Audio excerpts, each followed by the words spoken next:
중학교 1학년 2학기 대단원 입체 도형의 측정.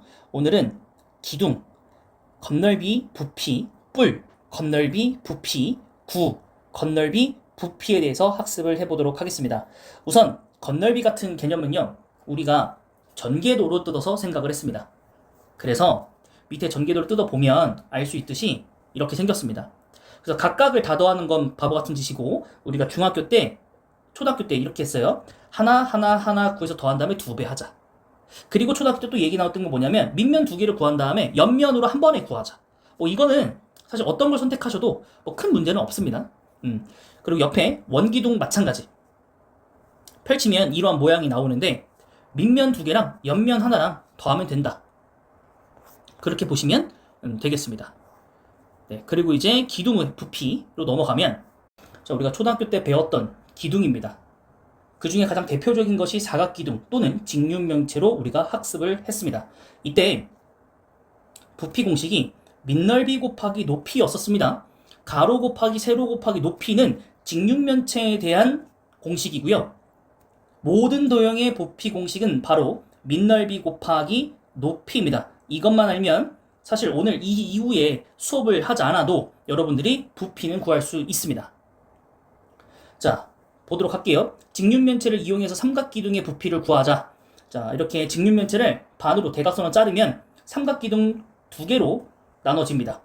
그래서 우리는 직육면체 부피에다가 2분의 1을 곱하면 될 텐데, 직육면체의 밑넓이가 뭡니까? 직사각형이고 그걸 2등분하면 삼각형의 넓이가 나오기 때문에 삼각기둥의 밑넓이 곱하기 높이, 결과론적으로는 S 곱하기 H가 된다, 이런 겁니다. 자, 오각기둥 역시 마찬가지다, 이런 설명들을 좀 하고 있어요. 삼각기둥 1, 2, 3번의 부피의 합이니까 이게 분배 법칙으로서 묶이면 1번, 2번, 3번의 밑넓이를 다 더한 거에 높이를 곱하는 건데, 1, 2, 3번 다 모으면 이게 오각형이니까 거기에 밑면 곱하기 높이, 이 관계식은 변하지 않는다, 이렇게 보시면 되겠습니다. 원기둥 부피 역시 마찬가지입니다. 그래서 우리가 원의 넓이 공식 파이 r 제곱 외우고 있죠. 거기에 h 높이 곱해주시면 끝. 그러니까 암기하는 게 아니라 유도를 하시는 겁니다. 그래서 예시 보시면 사각기둥의 부피, 사각기둥의 넓이가 뭐로 구해야 됩니까? 사다리꼴. 그래서 윗변 더하기 아랫변 곱하기 높이 나누기 2. 그래서 밑변 구하신 다음에 높이 곱해주시면 바로 부피가 나온다. 원기둥의 부피 역시 마찬가지입니다. 밑넓이가 원의 넓이기 때문에 파이 r 제곱을 하신 다음에 거기에 높이를 곱해주시면 부피가 나옵니다. 자, 뿔은 어떻게 될까요? 우선 여기서 건널비부터 알아보자는 건데요. 건널비는 전개도를 뜯어서 하는 겁니다. 전개도를 뜯어서 하는 겁니다. 그래서 원뿔을 전개도로 뜯으면 부채꼴하고 원이 나오기 때문에 이걸 각각 구하시면 됩니다. 됐습니까? 각뿔 역시 뜯으면 이렇게 면들이 나오니까 이걸 다 더하시면 돼요. 자, 근데 여기서 이 원뿔의 건널비 공식이라고 좀 알려주는 게 있는데 저는 이걸 추천하지 않습니다. 왜냐면 우리가 어차피 부채꼴의 넓이 공식은 외우고 있어야 돼요. 원과 부채꼴 때문에.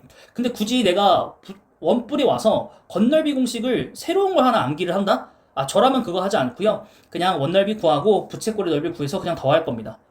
오케이? 그냥 정리되어 있을 뿐 사실 좋은 식은 아니에요. 일단 문제 풀면서 알려드리고요. 자, 뿔의 부피들은 과연 어떻게 구하는가라고 나와 있는데, 뿔의 부피들은 여기 문제에 나와 있듯이 실제로 이렇게 생겨 있는 사각 기둥에다가 뿔자로 이렇게 모양을 그리면, 물을 담아서 옮기면 전체 이 사각 기둥의 부피에 딱 3분의 1이 찬다라는 겁니다.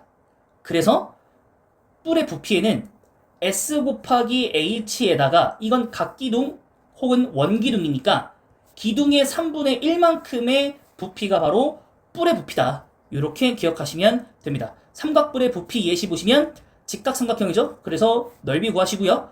높이 곱하신 다음에 3분의 1 때려주시면 정답이 나온다, 이렇게 보시면 되고요. 그 다음에 요 그림은 우리가 자주 보게 될 그림인데요. 요건 우리가 이렇게 삼각뿔로 인지를 할 수가 있어요. 근데 우리는 이거를 밑면으로 하는 삼각뿔, 요런 느낌으로 바라볼 겁니다. 오케이? 그래서 요거 잘 문제를 풀어보시기 바라겠습니다. 자, 구의 건널비와 부피 이렇게 나와 있는데요. 우선적으로 구의 건널비와 부피를 딱 보시면 옆에 내용이 나와 있죠. 면이 평평해야지 넓이를 구할 수 있고 그래야 건널비를 구할 수 있는데 그게 되지 않는다. 그래서 우리는 어떻게 할 거냐면 팽이를 감듯이 구의 겉면을 끈으로 완전히 감는 겁니다. 그리고 감은 다음에 이거를 이 평면 위에 감아가지고 원을 만들면 반지름의 길이가 이 알이 나온다. 이렇게 얘기를 해주는 거죠. 네. 그래서 그걸 가지고 우리가 넓이를 구하게 되니까 이렇게 된다. 이런 얘기입니다. 근데 우리가 이거를 이렇게 이해하면 사실 좀 감이 잘 안 오죠. 감이 좀 잘 안 와요. 그래서 그거를 어떻게 과연 구현해낼까 고민을 좀 많이 했는데 뭐 이렇게 이해하시면 좋을 것 같아요. 우리가 구라는 것 자체가 이렇게 4등분으로 잘랐을 때 이쪽 한쪽에 입체 모양 있잖아요. 그거를 이렇게 동그라미로 되어 있는 이 뭐라 그럴까 라이스 페이퍼 같은 데다가 물을 적신 다음에 여기에 발라보는 거죠. 그러면 이렇게 딱 4등분 잘라서 한 면을 담당할 수가 있다. 그럼 그게 하나, 둘, 셋, 넷으로 할 수 있겠다. 오케이? 그래서 얘가 4개의 원의 넓이에 도달한다. 그래서 구의 건널비는 원 4개의 넓이랑 동일하다. 이렇게 암기를 해보시면 조금 도움이 되지 않을까라고 생각하고요. 구의 부피 같은 경우에는 우리가 파이 r 제곱을 한 다음에 여기에 2r에 3분의 2 이렇게 곱하는데요. 그 이유는 이 옆에 있는 걸로 보시면 돼요. 우리가 이 구 자체를요 원기둥에 넣을 건데 이게 위아래가 딱 맞는 원기둥에 넣을 거예요. 그러면 높이가 얘로 형성이 될 거고 그때 우리가 그 앞에 뿔 했던 것처럼 여기에 물을 담아서 부어버리면 여기에 채워진 부피가 딱 3분의 2라고 얘기를 합니다. 그래서 부피를 구하고요. 거기에 3분의 2만큼이 바로 구의 부피다. 이렇게 이해하시면 좋을 것 같습니다. 그래서 개념 설명은 여기까지.